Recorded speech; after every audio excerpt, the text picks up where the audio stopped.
padding. Got my wellies on. I'm going to work out how deep it is, because I don't want to wreck my car.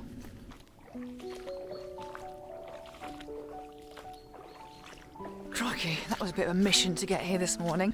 Welcome to autumn in West Sussex. I came in time for sunrise this morning because I thought I would get the sun peeking through the lovely foliage. But 700 metres back, there was a very large flood. I decided to get out and see how deep it was and had to turn round. But that meant another 12-mile journey to get 700 metres. What I should have done was dump the car somewhere safe and walked it. But I didn't. Plank. Now, this is one of the places that I come to for wild garlic, and I thought it might be quite interesting for autumn. Now this year I think I was fairly sensible. Did a bit of scouting at other times of year. Oh gosh, it's a bit slippy. Found some nice places. Taken my time, gone back to some of them. Went back to the New Forest a couple of weeks ago. A bit too early. But I did get one shot I was quite pleased with. Not a lot really to do with autumn, just the rain and the sun and the ponies. I think I should cut myself a bit of slack because I've never shot in conditions like these before. It was my first attempt. And quite frankly, I'm quite keen to do it again. Rain, sun, bit of autumn colour. Nice. But as I have been driving around West Sussex this week for my job, I've seen some glorious autumnal colour. And I thought one thing, stop procrastinating and get your butt out. So now it's just a matter of looking for the colour, hopefully getting rid of sun, and seeing if I can capture something glorious. Easy! Now, where I normally shoot doesn't have vast amounts of colour. This side does, but we've got a messy ground. And when I say messy ground, I mean brambles. And this is the feeling I get every time I step into an autumnal or spring wood. Oh my God, where do I start? Just stuck on my long lens and take one truly bloody awful shot. So it was time to grow up and stop a mindset in its tracks. Go somewhere that was a little bit more familiar. Take time, stop, and slow down. You know it. Just go to the place you know. Right, so this is essentially what my setup is. I'm liking the fact that the sun has come up and has just enough started kissing those leaves, so there's a little bit of a glow. Not too keen on the really dominant tree in the kind of the front there, so I might have to kind of jiggle about a bit. In May, when I've got the wild garlic, the sun comes up directly in line here, but the side lighting's pretty delicious. Yeah, but it's a bit meh overall, isn't it? The bit that gets me is that big old gap at the top there. Why didn't I notice it? So I then moved on to this scene. Quite liked it to start off with. Problem was, I've got two trees crossing and it was getting more contrasty by the minute. So time to dump the bag. Take your time, get in there, and just look. I was initially quite pleased with this composition. Then I got it on the computer and noticed 1, an enormous lens flare. 2, there wasn't really a subject. God, that light's got really harsh very quickly. I'm currently trying to take a shot through 2 trees of another one that's got some gorgeous colour on it. I think the light is actually starting to preclude me from getting a nice balance. It's just got a little bit harsh, so I'm going to turn my attention to other areas of this place. I think I might have one I'm quite pleased with. It's not going to win any prizes, but do you know what? Who cares? It's autumn, I'm out, I have a place to myself, and that's quite special. The perils of having a green and black bag in a wood is you quite often lose it. Now, I've got some backlit leaves here and I'm playing around with a wide aperture so that I can focus on a few and throw the rest out, which has given me some quite interesting results. Because they're backlit, it actually means they're glowing quite nicely. But what I'm looking for, I think, is something I can make into a bit of an abstract square.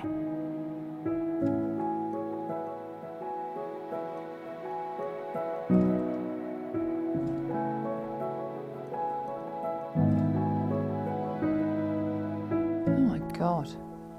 That time when you notice your lens is filthy. What on earth have I done? It's also a time when my lens cloth isn't cutting it. So luckily I've got these little wipes that seem to do the magic. Right, now I'm getting to the stage where I'm starting to be less discerning about stuff, and I'm just sticking my camera somewhere and pointing and shooting, which is not terribly good practice.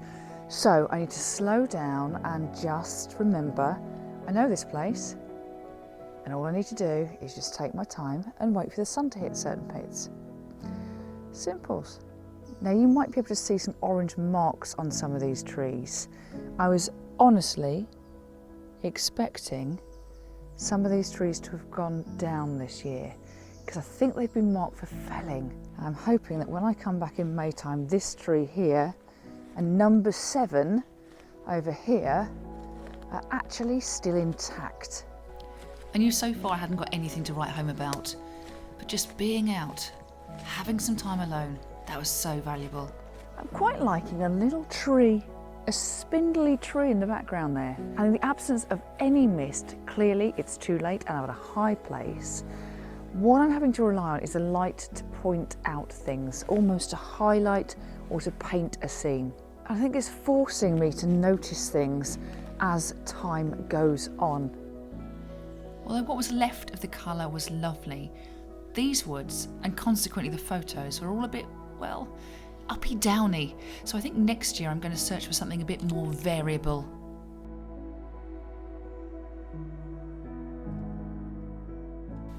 Time for more bag dumping and more exploring. Now I find woods generally and autumn really quite tricky to shoot. In fact, my absolute nemesis, if I'm honest, is bluebells. But I think because I feel quite comfortable in these woods, because they are familiar, it's making life a lot easier, and I'm not doing my normal running around like a headless chicken impression, which I tend to if I go a lot further away. This isn't massively close to where I live. It's probably about 40 minutes drive, but it's close enough that I can look out for peak seasons of whatever they're going to be and get there fairly easily. Doing something I never do in woodland photography. I'm shifting about a bit, and every now and then I'm actually saying out loud, yeah, that works. Now when I get home and put it on the computer screen, it'll probably be terrible. But do you know what? Yeah, that actually works. Crikey. I'm being really careful on the edges. By the way, it looks really red because that's the bit that's in focus. But it's kind of like that. Take it. Yeah, it's okay. Nothing today really has floated my photographic boat, but actually it's just been so lovely to get out.